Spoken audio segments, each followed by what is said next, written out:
하나님의 은혜가 여러분들의 삶 속에 풍성하기를 바랍니다. 하나님의 은혜로 여러분들의 삶이 더욱더 풍성하고 더욱더 수준 높고 더욱더 질 높은 삶이 되어지기를 주님 여러분으로 축복합니다. 이 땅에 많은 사람들, 믿는 사람이든 믿지 않는 사람이든 간에 이 땅에 많은 사람들이 지금보다 더 나은 삶을 추구하려 합니다. 지금보다 조금 더 평안하고 지금보다 조금 더 가져보려 하고 지금보다 조금 더 뭔가 수준 있고 질 높은 삶을 살아가려고 사람들이 열심으로 또 최선을 다하면서 살아갑니다. 믿음의 사람들도 마찬가지죠. 하나님께 주신 이 보편적 은혜, 일반적 은혜를 공유하고 이 일반적 은혜 가운데 그래도 남들보다는 조금 더 한번 쌓아놓고 살아가 보려고 또 아둥바둥거리며 애쓰고 수고하는 모습들이 보여집니다. 자신의 이 나은 삶을 위해서 열심과 최선을 다하는 삶은 나쁜 일이 아닙니다. 매우 바른 일이고 바람직한 일이죠. 그런데 그렇게 열심을 내고 최선을 다하면서 더 나은 삶을 추구하며 살아가는 우리네 삶이 우리가 마음먹은 대로 우리가 계획한 대로 모든 것이 좀 이루어진다면 얼마나 좋겠습니까? 많은 우리가 알아야 될 것은 우리의 더 나은 삶, 뭔가 좀 질 높은 삶, 그 삶을 위해서 열정과 열심과 최선을 다해 살아가고는 있는데 우리에게 주어진 환경이, 우리에게 주어진 그 상황이 바뀐다고 해서 사실은 우리가 자동적으로 행복해진다든지 자동적으로 무엇인가 질 높은 삶이 되어진다든지 하지는 않더라라는 것, 우리 인생의 경험을 통해서 잘 알게 되어지는 내용들이죠. 무엇입니까? 본질이 바뀌어야 됩니다. 삶의 현상이 바뀌는 것이 아니라 본질이 바뀔 때에 행복할 수 있고 본질이 바뀔 때에 우리는 조금 더 나은 질 높은 삶을 살아갈 수가 있죠. 특별히 믿음의 사람도 마찬가지입니다. 믿음의 사람도 삶의 열매보다는 삶의 현상보다는 본질이 바뀌어야 됩니다. 저와 여러분들 이 믿음의 사람들에게 있어서 본질은 무엇입니까? 바로 믿음이에요. 믿음. 우리는 믿음 아니고서는 해석이 되어지지 않는 존재입니다.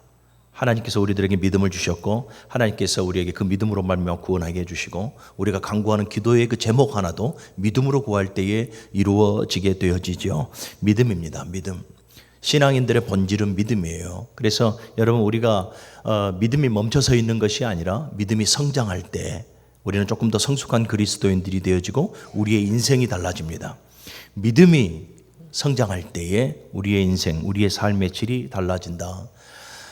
그러므로 우리 신앙생활에 있어서 가장 중요한 것은 믿음이다라는 것 명심하시기를 바랍니다. 여러분 성삼위 하나님도 믿음에 대해서는 강구하지 않으십니다. 얼마나 믿음을 중요하게 여기신 줄 아십니까? 성부 하나님을 보십시오. 성부 하나님도 구원의 절대적 기준을 무엇으로 둡니까? 믿음으로 두십니다. 그리고 그 믿음조차도 우리에게서 파생되어지는 우리의 열심, 우리의 신념, 이것을 믿음이라 하지 아니하고 하나님께서 우리에게 믿음을 선물로 주셨습니다. 할렐루야. 그러니까 성부 하나님도 믿음을 매우 중요하게 생각하시고요. 성자 예수님도 보십시오. 제자들의 삶을 쭉 보면 믿음이 없는 제자들에게 때로는 책망도 하고 믿음으로 병고침을 받던 많은 사람들 때로는 칭찬도 합니다. 그가 이방인이었던 유대인이었던 상관없이 믿음으로 반응하며 살아가는 모든 자들을 주님께서 책망하시고 또 이렇게 칭찬도 하시는 것을 우리가 성경을 통해서 보게 되죠. 성령 하나님도 로마서 5장의 말씀을 보니까 우리의 연약함을 도우신다라고 말씀을 하고 있으니 성령의 사역도 뭡니까? 우리의 믿음이 믿음되어질 수 있도록 감동감아 인도하여 주시는 거죠. 이처럼 여러분 하나님도 믿음을 되게 중요하게 여기신다라는 거 기억하시기를 바랍니다. 그리고 여러분 결국에는 주님 오시는 그날에 무엇으로 판가름 납니까? 믿음으로 판가름 나요. 믿음으로 삶을 살았는지 네가 믿는다고 하지만 믿음의 열매 없이 불신으로 살아왔는지 반드시 주님 앞에 섰을 때 판가름이 나게 되어져 있죠. 하나님도 성자 예수 그리스도도 성령 하나님도 믿음에 대해서 이렇게 중요하게 생각하는데 참 죄송한 표현이지만 유독 믿음에 대해서 별 관심 없는 부류가 있습니다. 믿음에 대해서 그렇게 크게 생각하지 않는 그러한 부류가 있으니 참 죄송합니다. 우리가 그래요. 믿음 아니면 설명되어지지 않는 존재들이, 믿음 아니면 살아갈 수 없는 존재들이 믿음을 간과해요. 하나님도 믿음을 귀하게 여기는데 우리는 너무나 믿음에 대해서 별 관심 없이 살아갈 때가 되게 많아요. 신앙의 삶이라고 하는 것이 뭡니까? 믿음의 삶이거든요. 이 믿음의 삶, 곧 신앙생활을 한다 하면서도 우리는 믿음이라는 이 본질을 놓쳐버리며 살아갈 때가 너무나 많아요. 우리의 삶을 한번 돌아보십시오. 우리의 삶이 믿음의 열매, 믿음의 역사가 나타나는 삶인지 아니면 그냥 보편적으로 우리의 이성과 이해와 상식선에서 우리가 삶을 살아가고 있는지 한번 생각해 봐야 돼요. 여러분, 믿음이 없으니까 계속해서 우리 마음속에 계산이 들어오고 두 마음을 품어요. 그러다 보니까 하나님께서 우리에게 주시는 그 좋은 기회들을 우리는 다 놓쳐버려요. 그 계산할 그 시간에, 그 두 마음을 품고 계산할 그 시간에 하나님의 말씀에 우리가 믿음으로 반응하면 우리에게 주신 그 기회를 우리가 잘 선용하고 놓치지 않을 건데, 하나님의 말씀이 우리에게 들려짐에도, 그것이 하나님의 뜻임을 말씀을 통해서 우리에게 분명하게 일러줌에도 우리 마음속에 두 마음이 들어와 계산을 해요. 믿음이 아니죠. 그러니 하나님의 좋은 기회를 놓쳐버릴 때가 되게 많아요. 기도도 마찬가지예요. 기도도 열심으로 우리 기도 열심 다 기도의 수고를 아끼지 않냐고 열심히 기도하는데, 여러분, 믿음으로 구할 때에 응답을 받거든요. 그런데 매우 기계적이고 기복적인 기도는 응답을 받을 수가 없어요. 누구든지 믿고 구하는 자는 받은 줄로 여기라 그랬거든요. 우리가 믿고 하나님 앞에 구할 때에 응답이 주어지는 것이지, 아무리 우리가 기복적인 마음을 가지고 또 기계적으로 주님 주시옵소서 한다고 해서 응답이 주어지는 것 아니에요. 기도도 믿음으로 기도해야 우리가 응답을 받을 수 있다. 또 사랑하는 여러분, 하나님은 저와 여러분들의 모든 삶의 저변에 여러분 하늘의 역사들을 다 마련해 놓으신 줄로 믿으시기를 바랍니다. 우리의 이해와 계산과 상식선에서 얻을 수 있는, 취할 수 있는 그 무엇이 아니라 도무지 감당할 수 없는 하늘의 표적과 기적과 하나님만이 주실 수 있는 그 하늘의 역사들을 우리의 삶 속에 풍성하게 하나님께서 다 예비해 두셨거든요. 그러면 그 하늘의 역사를 우리는 무엇으로 누려야 됩니까? 믿음이에요. 믿음이 아니고는 누릴 수가 없는 거지 않습니까? 또 믿음이 없으니까 여러분, 우리가 이번에 정교인 수련할 때 주제가 뭡니까? 다시 뜨겁게 해요. 믿음이 없으니까 우리의 열정이 식는 거예요. 믿음이 없으니까 사랑하는 여러분, 우리가 이 신앙의 삶을 완주하지 못하고 중간중간에 계속해서 우리가 낭패의 삶을 경험하고 신앙에 활력이 없고 수동적으로 우리가 계속해서 전락해 버리고 마는 거거든요. 식어가는 거예요. 믿음이 없으니까. 그리고 믿음이 없으니까 우리의 입술에서 감사가 나와야 하는데 감사가 아니라 원망과 불평이 나오는 거거든요. 우리의 삶을 한번 돌아보세요. 여러분들의 삶 속에 믿음의 열매가 있는지, 아니면 정말로 믿음의 열매가 아닌 이러한, 제가 지금까지 말씀드렸던 이러한 열매가 내 삶 속에 있는지 돌아본다면 내가 정말로 믿음을 소중히 여기며 살아왔는가, 내가 믿음 안에서 몸부림치며 살아왔는가 아닌가가 분명하게 판가름 나게 되어지는 거죠. 오늘 본문의 말씀은 우리가 너무나 잘 아는 말씀이죠. 베드로가 이 풍랑을 만나요. 풍랑이 있는 그 바다 위를 예수님께서 오라 하실 때에 그 바다 위로 걸어가는 그러한 사건이 기록되어진 내용입니다. 오늘 단순한 바다 위를 걸어가는 사건이 기록된 내용, 우리는 이렇게 본문을 취급할 것이 아니라요, 이 말씀 속에서 어떤 믿음이 진실한 믿음이고 어떻게 해야 우리의 믿음이 성장하는가를 본문을 통해서 좀 몇 가지로 배워보려고 해요. 사랑하는 여러분, 우리는 예수 그리스도를 만난 그 순간 전인적 변화가 찾아옵니다. 지정의, 우리가 알고 있는 것, 우리가 깨닫는 것, 우리의 모든 삶 속에 반드시 변화가 오고, 그 변화는 변화되어짐으로 끝나는 것이 아니라 날마다 성장해 갑니다. 그래서 우리가 하나님의 말씀을 처음 들었던 사람들, 몇 번 듣지 않았던 사람들과 수십 년 동안 하나님의 말씀을 들었던 사람들의 알매 수준이 달라요. 왜 알매 수준이 다릅니까? 지식의 수준이죠. 왜 다릅니까? 그 지식이 그만큼 성장해 버린 거예요. 하나님에 대한 알매, 그 지식이 성장해 버린 거예요. 그리고 여러분, 깨달음의 수준도 달라요. 감정적 동의라고 하는데 이 감정적 동의의 수준도 달라요. 신앙의 연수가 많고 기도의 수고를 아끼지 아니하고 야다 하나님을 경험하며 살아가는 신앙의 사람들은요, 그 깨달음이 달라요. 오늘 이 말씀을 듣는 우리 모두에게도 깨달음이 다르기를 바랍니다. 남다른 레마의 말씀이 우리에게 들려지기를 주님의 이름으로 축원합니다. 여러분, 그런데 이 지식적인 동의의 지식적인 성장, 이 감정적인 성장, 그것만을 가지고 우리가 완전한 변화다 이렇게 말하지 않죠. 실천적 동의가 일어나야 되고 실천적 성장이 이루어져야 합니다. 그러니까 우리의 삶의 동의와 우리의 삶의 성장이 일어나야지, 여러분, 그것이 그리스도인으로서 변화받은 성도, 그리스도인이다 이 말이에요. 자, 실천적 동의라 제가 말씀드렸습니다. 삶이에요. 삶. 그래서 여러분, 우리의 신앙이, 우리의 믿음이 성장하려면 가장 먼저 여러분, 우리의 삶이 변화가 되어져야 해요. 그래서 가장 먼저 우리의 신앙의 삶이 성장하려면 어떻게 해야 되는가? 가장 먼저는 여러분 자기 자신을 부인해야 돼요. 예, 이 여러분 우리의 실천적 삶 속에 가장 핵심적인 것이 내 자신을 부인하는 거예요.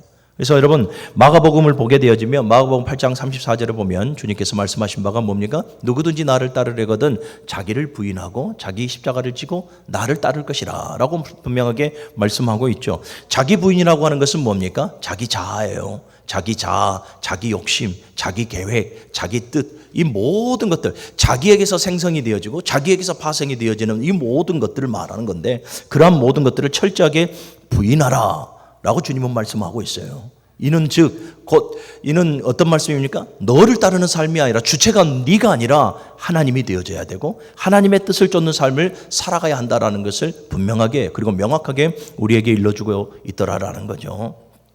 그런데 여러분, 사람은 믿는 자든 믿지 않는 자든 사람은 여러분 다 자기 하고 싶은 대로의 삶을 살아갑니다. 나는 아니고 나는 아니지 라고 말을 하지만 여러분 성경의 역사에도 보니까 모든 믿음의 사람들조차도 그들이 믿음이 없고 하나님을 바르게 바라보지 못할 때 언제나 하나님의 뜻이 아닌 자신들의 소견에 오른 대로 살아가는 것을 봐요. 사사기뿐만이 아니에요. 사사기가 명시되어져 있어서 자기의 소견에 오른 대로 살아갔다 이렇게 말하지만 많은 믿음의 사람들, 많은 또 성경에 나오는 인물들을 봤을 때 그 역사 속에서 찾아보는 인물들의 행태를 봤을 때에 다 뭐예요? 자기의 소견에 오른 대로 살아가는 것을 봐요. 다른 말로 말하면 자기 마음대로 하고 살아가는 것이죠. 그런데 여러분 우리는 인생을 살아보면서 알잖아요. 내 마음대로 내 소견에 오른 대로 계획하고 열심과 최선을 다해서 살아왔으나 결국은 내 뜻대로 이루어지고 내 뜻대로 되어지는 것 별로 없더라. 조금 더 깊이 들어가서 신앙의 눈으로 보니 결국은 하나님의 뜻대로 되더라. 아멘. 결국은 하나님의 뜻대로 되더라. 그렇다면 사랑하는 여러분, 저와 여러분들에게 있어서 왜 내 뜻대로 되지 않을까? 왜 내 계획대로 되지 않을까? 왜 내 방법대로 되지 않을까? 인생을 통해서 우리가 깨달았다면, 수년 수십 년의 삶을 통해서 깨달았다면 이제부터라도 우리에게 어떤 반응이 나와야 됩니까? 자기 부인이 나와야 돼요. 철저하게 내 자신을 내려놓고 내 자아를 좀 파쇄시키고 내 뜻을 성찰시키지 하려고 말고 하나님의 뜻을 우리가 되새기면서 하나님의 뜻대로의 삶을 지금부터라도 우리는 살아가야 한다라는 거예요. 그것이 우리의 신앙이, 우리의 믿음이 성장하게 되어지는 그 첫 번째 단추가 되어지는 거거든요. 사랑하는 여러분, 우리는 자기의 소견에 오른 대로 너무나 살아가요. 자기의 마음대로 살고 싶어하는 그 마음, 그 욕구대로 우리는 지금까지 살아가고 있어요. 그러다 보니까 우리의 고집, 우리의 아집, 우리의 집착들로 말미암아서 하나님의 뜻을 놓쳐버릴 때가 되게 많은 거죠. 자기 자신을 부인하지 않으면 이 신학적인 용어로 자기강박증이라고 말을 하거든요. 자기강박증, 그러니까 자기강박적 행위를 이렇게 행하는 사람들, 자기에게 집착하는 것을 자기강박적이라고 말하는 거예요. 자기강박적 행위를 행하는 사람들은 여러분 믿음의 성장을 오히려 방해받습니다. 왜요? 여러분 신앙생활이라고 하는 것이 뭐예요? 하나님 중심의 삶을 살아가는 걸 말하는 거거든요. 하나님을 의지하고 하나님께 모든 것을 내어 맡기고 의탁하는 삶, 그것이 신앙이고 그를 따르는 삶이 신앙생활이거든요. 그런데 주체가 바뀌어요. 자기를 부인하지 아니하고 자기 강박적 그런 집착에 살아가는 사람은 여러분 주체가 내가 아니라 하나님이 아니라 나이기 때문에 신앙이 성장할 수가 없는 거예요. 그래서 자기 자신을 철저하게 부인해야 하는 것이거든요. 그런데 자기 강박적이고 자기 집착적인 사람은 여러분 그 믿음이 절대로 성장할 수가 없어요. 우리 한번 쭉 돌아볼까요? 쭉 돌아보면 내 삶을 한번 돌아보고 또 옆에 있는 그대의 삶들을 한번 돌아보세요. 돌아보면 수년 수십 년의 그 모습이 지금 보니까 되게 변화가 되어졌다라고 하는 것은 그 사람이 자기 부인하려고 애쓰고 수고했다라는 사람이에요. 그런데 수년 수십 년인데도 지금 돌아보니까 그분의 말 한마디, 행동 하나, 눈빛 하나가 변화되어지지 아니었다라는 것은 여전히 자아가 강한 것이고 자기 부인에 있어서 실패해 버렸다라는 거예요. 여러분 이 또 자기 강박적 행위로 나아가는 사람, 자기에게 집착하는 사람은 여러분 믿음도 성장하지 않을 뿐더러 믿음의 결단이 필요할 때, 우리가 신앙의 삶을 살아가다 보면 반드시 믿음의 결단이 필요하지 않습니까? 작은 일이든 큰 일이든 내가 할 수 없는 일에 있어 하나님께 모든 것을 내어 맡기고 믿음의 결단을 우리가 할 때가 있단 말이에요. 이 믿음의 결단이 필요할 때에 자기를 부인하는 사람은 하나님께 내어 맡기지만 자기 강박증에 걸리고 자기에게 집중해 있고 아직도 자아가 살아있는 사람은 여러분 갈등하는 거죠. 믿음의 결단을 내려야 할 때에 갈등하는 거예요. 두 마음을 품고 계산하면서 갈등하는 거죠. 그래서 그에게 얻어진 결과가 뭡니까? 평안함이 아니에요. 여러분, 자기를 부인하고 하나님께 내어 맡기는 사람은 그 마음속에 평안함이 주어집니다. 그런데 자기를 부인하지 아니하고 이 자기에게 집착하며 살아가는 사람은 믿음의 결단을 내릴 때에 결단을 내리지 못하고 영적인 우유부담과 함께 그 마음의 평안함을 빼앗겨버리고 두려움에 사로잡혀버리고 마는 거죠. 왜요? 자기 스스로 할 수 없는 걸 아니까. 사랑하는 여러분, 자기 집착을 내려놓고 철저하게 자기를 부인하는 사람은 여러분 하나님께로부터 좋은 것을 받는 거예요. 그리고 어느 순간 나도 모르게 신앙이 성장해 있는 나를 발견하게 되는 거죠. 오늘 본문에 여러분 베드로를 한번 보시길 바랍니다. 우리 28절 29절 같이 한번 읽어봅시다. 28절 29절 시작. 베드로가 대답하여 이르되 주님이시거든 나를 명하사 물 위로 오라 하소서 하니 오라 하시니 베드로가 배에서 내려 물 위로 걸어서 예수께로 가되. 아멘. 여러분 28절과 29절의 본문에서 무엇을 보고 있습니까? 베드로의 자기 자신을 부인하는 행위를 보고 있어요. 보십시오. 주님이시거든 나를 명하사 물 위로 오라 하소서. 내가 가겠습니다. 이럴 때 주님께서 어떻게 말씀하십니까? 오라라고 말을 하죠. 오라라고 말했을 때 베드로의 지금 모습이 어떻습니까? 베드로는 여러분 바다니라면 베테랑이에요. 바다니라면 베테랑이에요. 그런데 그가 지금 풍랑이 일고 있는 이 바다에 가장 안전한 곳이 어디입니까? 배 위라는 것을 누구보다 잘 알 겁니다. 그런데 주님께서 오라는 그 말씀 앞에 어떻게 하는 겁니까? 발을 지금 풍랑에 내딛고 지금 가고 있지 않습니까? 여러분 발을 풍랑의 그 첫 발을 바다 위에 내딛기까지 여러분 얼마나 자기 자신과 싸웠겠습니까? 그 순간의 찰나에도 말입니다. 그런데 베드로는 지금 이 순간에 자기 자신을 부인하는 거예요. 자기 자신을 내려놓고 주님께서 오라 하시는 그 뜻에 맞춰서 발을 지금 내딛고 있어요. 믿음과 순종으로 주님 앞에 지금 반응하고 있는 거예요. 보십시오. 자신의 안전을 지금 다 내려놔 버렸어요. 배 위에가 가장 안전하고 지금 이 풍랑이 있는 이 순간에 배 위에가 안전하여 자기의 목숨을 지켜줄 곳이거든요. 그런데 여러분 지금 베드로를 보니까 어떻게 하고 있습니까? 배 안에 머무른 것보다 배 안에 머무르는 것이 훨씬 안전하긴 하지만 자기 부인이 일어나잖아요. 자기에게 더 이상 집착하지 않잖아요. 그래서 오라 하시는 그 말씀 한마디 앞에 풍랑이 있는 그 바다 위를 걷고 있더라라는 거죠. 그 결과가 어떻게 됩니까? 몇 발자국이라도 단 몇 발자국이라도 물 위를 걷는 놀라운 하늘의 역사를 경험하더라. 할렐루야. 누가복음 5장도 마찬가지죠. 베드로를 비롯한 제자들이 밤이 맞도록 바다의 자칭 베테랑이라 하는 그들이 밤이 맞도록 수고했으나 물고기 한 마리 잡지 못해요. 초췌해졌고 공허한 그물만 들고 있을 뿐이죠. 이럴 때 예수님께서 오셔서 어떻게 말씀합니까? 깊은 데로 가서 그물을 던지라. 여기에서도 여러분 베드로가 자기 부인이 일어나잖아요. 주님, 밤이 맞도록 수고하였으나 얻은 것이 없지만은 내가 주님의 말씀을 의지하여 주님의 말씀대로 그물을 던지리이다. 놀라운 기적을 이들이 경험했음을 여러분들이 기억하시기를 바랍니다. 할렐루야. 그래서 사랑하는 여러분, 성숙한 믿음이라고 하는 것은 여러분 배 위에 안전한 삶을 추구하는 것이 성숙한 믿음이 아니에요.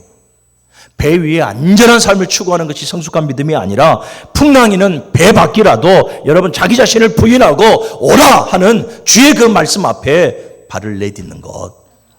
여러분 이것이 믿음이에요. 그리고 그렇게 발을 내디딜 때에 주님께 시선을 고정하고 주의 말씀에 귀 기울이며 여러분 자기 자신을 철저하게 부인하고 풍랑에 있는 그 파도 위에 발을 내딛는 그 순간 믿음이 자라는 거죠. 믿음이 성장하게 되어지는 것이고 성장한 믿음은 결국 하늘의 역사를 봐요. 할렐루야. 사랑하는 여러분, 믿음이 성장하려면 자기 자신을 부인하고 내 뜻을 고집하지 말아야 됩니다. 오라! 하나님의 음성을 들을 수 있기를, 그리고 그 음성 앞에 순종할 수 있는 성도들이 되시길 주님의 이름으로 간절히 축원합니다. 다시 한 번 더 말씀드려요. 성숙한 믿음은 여러분 배 안에 안전한 삶, 배 안에 안전한 삶에 여러분 매료되어지고 그것을 추구하는 삶이 아니라 위험한 바닷길일지라도, 지금 풍랑이 일어서 자기를 삼키려고 하는 위험한 바닷길일지라도 사랑하는 여러분, 그것이 주님의 음성이라면 한 걸음 한 걸음 내딛는 것이 그거 믿음이에요. 우리 모든 성도들이 그러한 성숙한 신앙의 삶을 살아갈 수 있기를 주님의 이름으로 간절히 축원합니다.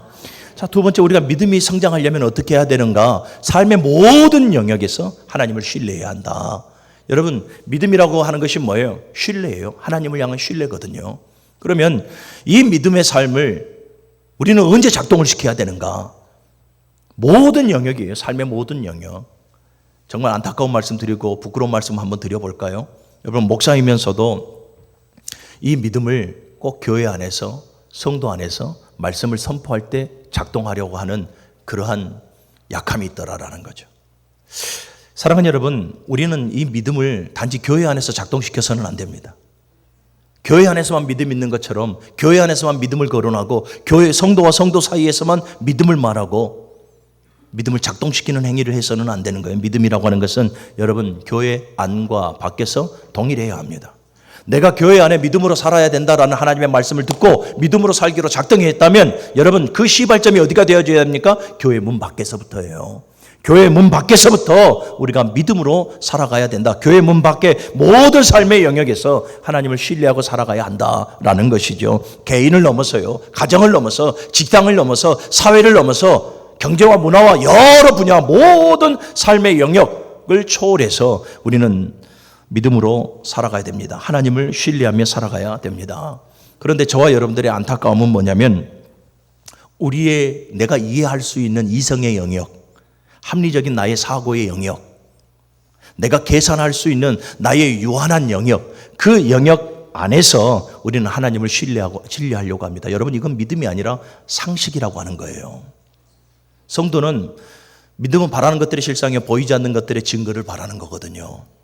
그런데 우리는 자꾸 그 믿음에 대해서 내가 알고 있는 이성적 논리 안에서, 합리적 사고 아래에서, 내가 충분히 계산해서 이루어질 수 있는 그 범주 아래에서 그것을 믿는다, 우리는 이렇게 말하고 있어요. 이거는 믿음이 아니에요. 이거는 상식이에요. 사랑하는 여러분, 우리는 자꾸 이렇게 이성과 또 우리의 상식과 우리의 이해의 선에서 아주 유한하고 부족한 내가 알고 있는 그 범주 아래에서 우리는 하나님을 믿으려고 해요. 그리고 우리는 위험하고 손해보는 영역에서는 우리의 믿음을, 죄송합니다, 포기하며 살아갈 때가 너무 많아요. 하나님께서 요구하시는 것은 여러분, 위험한 상황, 어려운 상황, 정말로 견디기 힘든 상황, 이러한 상황 가운데 믿음의 결단을 내리시기를 원하는데 우리는 내가 이해가 되어지고 내 이성에 맞고 내 논리가 맞고 내 인생의 경륜에 봤을 때 대충 흐름이 맞으면 우리는 거기서 믿음이라 말하고 결단을 하려고 합니다. 믿음이 아니라니까요. 그래서 사랑하는 여러분, 믿음이 성장하는 데에는 훈련이 필요한 거예요. 믿음은 하나님께서 우리에게 주시는 고맙고 놀라운 선물이지만 믿음을 받은 우리의 입장에서는 그 믿음이 되어지고 더욱더 커다랗고 성장한 믿음, 큰 믿음, 주님께서 인정해 주시는 믿음이 되어지려면 날마다 훈련해야 하는 것이, 그것이 맞아요.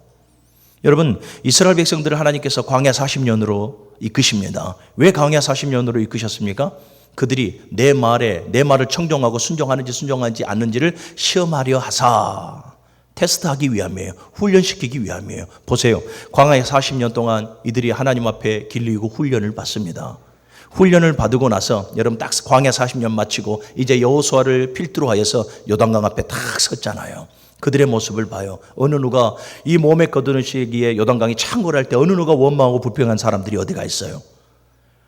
홍해 앞에, 40년 전에 홍해 앞에 섰을 때는 원망하고 불평하고, 그리고 3일길 건너서 그 마라의 쓴물의 현장에서 마실 물 없어서 또 원망하고 불평하고, 먹을 것 하나, 고기 없어서 마실 것 하나, 계속해서 원망하고 불평했던 그들이 계속해서 하나님께로부터 훈련을 받고 훈련을 받아서 하루가 다르고 한 달이 다르고 연수가 달라지고 40여 년이 흐른 후에 요단강 앞에 섰을 때 그들의 모습을 보니까 동일하게 홍해나 요단이나, 여러분 이스라엘 백성들 앞에서는 장애물이고 커다란 문제임이 분명해요. 그런데 여러분 40년 전과 너무나 달라요. 요단강 앞에 서 있는 이스라엘 백성들 어느 누구도 원망하고 불평하지 않습니다. 그들의 마음속에 동일하게 이런 마음이 있을 것입니다. 하나님이 하실 것입니다. 할렐루야. 어차피 홍해든 요단이든 하나님이 갈라주셔야 한다. 여러분들이 겪고 있는 모든 문제도 마찬가지예요. 어차피 하나님이 갈라주셔야 하는 거예요. 어차피 하나님께서 해결해 주셔야 하는 거예요. 할렐루야. 여러분, 이 믿음이 있기까지, 어차피 하나님께서 갈라주셔야 한다, 이 믿음이 있기까지, 그래서 이 제사장들의 어깨에 언약궤를 메고 그들의 발목이 잠기기까지, 요단이 완전히 갈라지기까지 어느 누구도 원망하고 불평하지 아니하고 하나님의 역사를 믿음으로 바라봤던 것처럼 우리도 그렇게 훈련이 되어져야 하는 거예요. 사랑하는 여러분, 어떤 훈련입니까? 우리 하나님의 말씀을 들을 때 순종하려고 하는 훈련이 필요해요. 말씀은 동일하게 다 들어요. 나보다 더 옆 사람이 이 말씀에 대해서 더 많이 깨달아요. 그런데 순종의 열매가 없다면 하나님의 말씀, 그 말씀에서부터 순종하려고 하는 훈련이 필요해요. 또 성령의 감동대로 살아가려는 훈련도 필요하고요. 내 감정이 아니라, 내 육신의 감정이 아니라 내 안에 성령의 감동대로, 그 음성대로 살아가려고 하는, 여러분, 그 훈련도 우리 필요하거든요. 하나님의, 여러분 안에 계시는 성령 하나님께서 여러분들에게 지금 뭐라 하십니까? 어떤 감동을 주십니까? 지금 분명하게 이 자리에서 성령의 역사가 우리 개개인에게 나타날 때는 서로 사랑해라, 서로 하나 되라, 교회를 위해서 더욱더 충성 봉사하라, 말씀에 순종하라, 기도의 수고를 아끼지 말아라. 성경에 나오는 이 모든 말씀들을 성령이 다시 한 번 더 우리에게 감동으로 새겨주시고 있거든요. 그러면 우리는 여러분, 그 성령의 감동대로 사는 그 훈련을 거듭거듭 해야 합니다. 그리고 우리의 모든 삶의 영역에서 믿음의 결단을 내리는 훈련도 필요합니다. 작은 것에서부터 우리의 모든 삶 속에 믿음의 결단을 내리려는 그 훈련이 우리에게 필요해요. 히브리서 11장 6절의 말씀은 이렇게 말씀하죠. 믿음이 없이는 하나님을 기쁘시게 하지 못하나니. 아멘.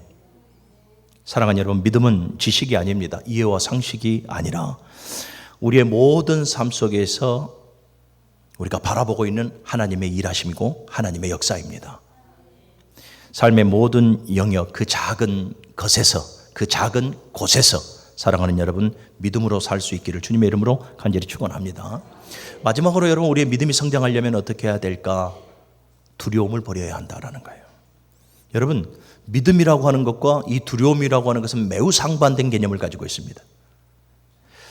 우리의 믿음이 성장하려면 여러분, 어떠한 위험이 와도, 어떠한 문제가 와도, 어떠한 상황에 내가 노출되어 있어도 믿음의 사람은 두려움이 없어야 됩니다. 그 마음의 기쁨과 평안함을 빼앗기지 말아야 합니다. 할렐루야. 우리가 신앙의 삶을 살아가다 보면 여러 가지 어려움들을 많이 만나죠. 제자들을 향한 예수님의 말씀이 뭡니까? 내가 너희를 세상 가운데 보내면 양을 이리 가운데 보낸 것 같다. 세상이 너희가 환난을 당하나 담대하라, 내가 세상을 이겼노라. 제자들을 파송하시면서 주님께서 하셨던 말씀은 담대하라. 믿음의 모든 사람들에게, 모세도 마찬가지고요, 아브라함도, 이삭도, 야곱도, 또 여호수아도 마찬가지예요. 모든 믿음의 사람들을 한 사람 한 사람 하나님께서 세우셔서 그들을 사용하셨을 때 하나님께서 하셨던 말씀은 두려워하지 말라, 놀라지 말라. 너는 마음을 극히 강하고 담대히 하라. 할렐루야. 사랑하는 여러분, 신앙의 삶을 살아가면서 우리는 여러 가지 어려움을 만나요. 여러 가지 매우 제한적인 삶을 살아갈 때도 많아요. 왜요? 하나님의 말씀이 가리를 치니까. 세상과 우리, 세상과 교회, 그 사이를 거룩하게 구별선을 하나님께서 주셨기 때문에 우리는 세상 가운데의 삶을 포기하고 내려놓고 놔버리고 그러다 보니까 손해볼 때도 되게 많아요. 그리고 오늘같이 이 한국 교회가 세상으로부터 지탄을 받는 이 시기에는 여러분, 우리가 세상에서의 눈초리도 되게 따가워요. 그런데 여러분, 세상의 구조는 원래 그래요. 세상의 구조는. 사랑하는 여러분, 내가 믿음의 사람으로서 상처받고 손해보고 손에서 놔버리고 잃어버릴 것 많다 하더라도 사랑하는 여러분, 두려워하지 마시기를 바랍니다. 여러분, 이거 아십시오. 믿음으로 산다라고 하는 것은 안전하다라는 것을 벗어나는 거예요. 무슨 말인지 알겠습니까? 믿음으로 산다라는 것, 안전하다는 것을 벗어나야 돼요. 오히려 믿음으로 살아갈 때에 많은 위험의 요소들을 만나고 문제의 요소들을 만나지 않습니까? 그런데 믿음으로 사는 것은 여러분, 그 위험한 요소들, 그 문제들 앞에서 당당하는 거예요. 당당하게 살아간다라는 거예요. 오늘 베드로가 어떻게 됩니까? 풍랑이 이는 그 바다 위로 발을 내디딥니다. 풍랑에 일었다라는 것은 여러분, 베드로나 배에 탄 모든 제자들에게는 분명하게 무서운 환경이죠. 유라굴라 광풍, 순식간에 배를 뒤집고 그들의 생명을 앗아갈 수 있는 위력이 있는 것이지 않습니까? 분명하게 문제가 되어지고 그들의 생명, 그들의 안전을 해치는 그 상황임에는 분명해요. 그런데 베드로는 자기 자신을 부인하고 주님의 말씀을 붙들고 풍랑 위로 첫걸음을 내딥니다. 그 결과가 어떻게 돼요? 깔아앉아 죽었습니까? 아니잖아요. 주님께 시선을 고정하고 그나마 몇 발자국이라도 기적을 경험하게 되더라. 믿음의 사람들을 보십시오. 다윗이 골리앗 앞에 나아갈 때 두려움으로 나갔습니까? 아니잖아요. 예, 다윗이 골리앗 앞에 나갈 때, 야, 너는 칼과 창과 단창으로 내게 오거니와 나는 만군의 여호와의 이름으로 네게 가노라. 단 한 방에 골리앗을 제압했다라는 것을 믿으시기를 바랍니다. 아브라함이 여러분 고향을 떠날 때에도 담대하게 말씀을 쫓아 떠났고요. 모리아에서 이삭을 바칠 때에도 담대하게 생명의 주관자이신 하나님을 믿고 모리아에서 이삭을 드렸음을 여러분들이 기억하시기를 바랍니다. 요단도 마찬가지고 여리고도 마찬가지고 갈멜산에서 하나님을 선포했던 엘리야도 마찬가지예요. 모두가 다 용기백백한 사랑하는 여러분 믿음의 사람이었다는 것을 기억하시기를 바랍니다. 여러분 믿음은 곧 그래서 용기예요. 그래서 제가 새벽마다 여러분들을 위해서 기도하는 것이 뭡니까? 하나님 우리 문흥교회교회 성도들에게 믿음과 용기와 지혜를 달라라고 말하는 거예요. 사랑하는 여러분 세상을 향해서 주눅들어 있습니까? 어떤 문제를 향해서 내 약함을 보면서 주눅들어 있고 그 앞에서 무너져 있습니까? 믿음이 없는 나를 탓하십시오. 하나님께서 나와 함께 하시지 아니한다라고 하나님을 원망하지 말고 하늘을 바라보고 푸념하지 말고 오늘도 나와 함께 하시는 하나님을 바라보지 못하고 이 조그마한 문제 앞에 이 약함 앞에 주눅들어 있는 내 자신을 여러분들이 스스로 자책하시고 책망하시길 바랍니다. 사랑하는 여러분 우리는 믿노라 하면서도 위험을 무릅쓰려고 하지 않아요. 믿노라 하면서도 다윗을 보십시오. 다윗은 하나님을 전적으로 의지하지 않습니까? 내가 사망의 음침한 골짜기를 다닐지라도 해를 두려워하지 않을 것은 주의 막대기와 지팡이가 나를 안위하시기 때문이라.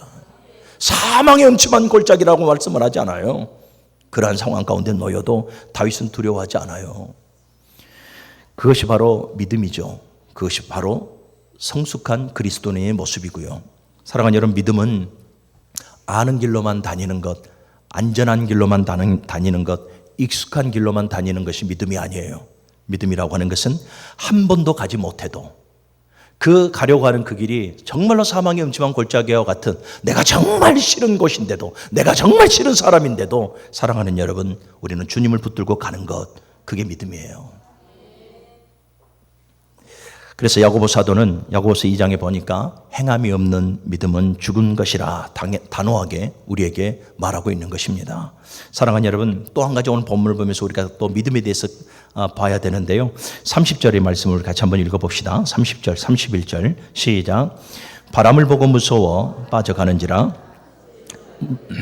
주여 나를 구원하소서 하니 예수께서 즉시 손을 내밀어 그를 붙잡으시며 이르되 믿음이 작은 자여 왜 의심하였느냐 하시고 아멘. 여러분 믿음은 끝까지여야 한다. 할렐루야. 우리의 처음과 우리의 나중에 이 믿음이 끝까지여야 한다. 물론 우리가 신앙의 삶을 살아가다 보면 높낮이가 있습니다. 푹 처질 때가 있고 은혜로 말미암아 또 충만할 때가 있고 그러나 이런 그래프를 그리면서 간다 할지라도 여러분 우리는 처음부터 끝까지 믿음이어야 합니다. 이 믿음의 삶을 놔버리면 되지 않는 거죠. 그래서 믿음의 삶을 놔버리면 그 믿음 자체가 어떻게 됩니까? 죽은 믿음이 되어질 수밖에 없어요. 그래서 제가 지금 칼럼에도 썼지 않습니까? 신앙의 삶은 경주와 같다. 끝까지 완주해야 된다. 중간에 포기할 일 많고 중간에 놔버릴 일 많아도 믿음의 삶만은 신앙의 생활만큼은 끝까지 믿음을 가지고 완주해야 한다. 할렐루야. 사랑하는 여러분 믿음으로 산다라는 거 우리가 끝까지 완주하려면 무엇이 필요합니까? 용기가 필요하죠. 수없이 많은 또 환경들을 만날 것이고 수없이 많은 사람들도 만날 건데요. 여러분 그런 모든 상황 가운데 우리가 여러분 용기가 있어야 될 줄로 믿습니다. 지금 내 눈에 보이는 풍랑에 있는 바다를 보지 말고 나를 붙잡아 주시고 나를 건져 주실 예수 그리스도를 바라보면서 우리가 풍랑 위로 한 발 한 발 내딛는 것 이것이 우리가 믿음으로 성장해 나아갈 수 있는 방법이 되어지는 것이죠. 할렐루야. 사랑하는 여러분 다소 우리가 걷는 그 길이 위험할지라도 다소 우리가 지금 신앙의 삶을 살아가면서 걸어가는 그 한 걸음 한 걸음이 굉장히 나에게 버거울지라도 믿음이라고 하는 것 사랑하는 여러분 하나님을 바라보고 예수를 바라보고 한 걸음 한 걸음 오라 하시는 그 명령 앞에 한 걸음 한 걸음 걸어가는 것 그것이 여러분들 믿음이거든요. 그런데 오늘 베드로를 보십시오. 잘 가다가 풍랑이 일는 그 바다를 바라보면서 물에 빠져요. 무엇을 우리에게 시사해 주고 있습니까? 믿음은 처음부터 끝까지여야 한다. 끝까지여야 한다. 말씀을 정리하겠습니다. 에베소서 4장 13절 이하의 말씀을 보면 신앙인들에게 이렇게 말씀을 하죠. 그리스도의 장성한 분량에 충만한 데까지 이르는 그리스도인이 되어야지 어린아이와 같은 신앙을 가져서는 안 된다. 우리에게 분명하게 말씀하고 있습니다. 사랑하는 여러분, 믿음은 성장해야 합니다. 날이 갈수록 어둠의 세력은 성장하고, 날이 갈수록 영적인 전쟁은 더 커져만 가고, 날이 갈수록 공중것에 잡은 이 원수악한 사단 마귀는 더욱더 영악해져 가는데, 우리의 믿음이 자라지 않고 어린아이같이 머물러 있으면 우리는 이미 영적인 전쟁에서 우리는 패하게 되어져 버립니다. 성숙한 신앙인들이 되시기를 바랍니다. 여러분들의 믿음을 키워가시기를 바랍니다. 사랑하는 여러분, 성숙한 그리스도인은 문제가 있을 때에 당황하지 아니하고 기도합니다. 성숙한 그리스도인들은 여러분들 하나님 앞에 원망하고 불평하는 것이 아니라 감사함으로 나아갑니다. 성숙한 그리스도인들은 나의 약함을 보는 것이 아니라 하나님의 전능하심을 봅니다. 우리 문흥교회교회 모든 성도들, 오늘 베드로를 향해서 오라 하시는 그 말씀이 오늘 우리에게 레마의 말씀으로 들릴 줄로 믿습니다. 그 말씀을 붙들고 나는 할 수 없어, 시간도 안 되고 바쁘고 나는 연약하고 부족해, 이거 하지 말고 풍랑이 있는 바다일지라도 발을 내디뎌 보십시오. 그것이 여러분들의 신앙의 성장의 첫걸음이 되어지기를 주님의 이름으로 간절히 축원합니다.